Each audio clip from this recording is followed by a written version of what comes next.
Today we have the 2017 Mercedes-Benz GLE.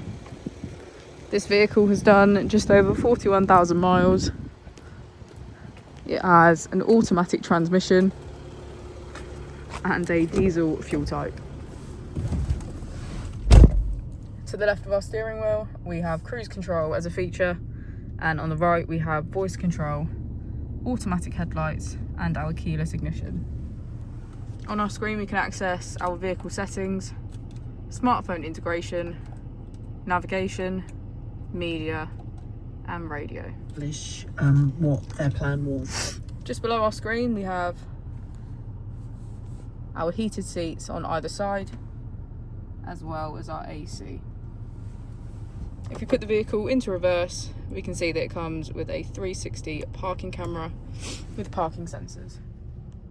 As we go into the back of the vehicle, we can see that our seats are full black leather and get a good view of our sunroof.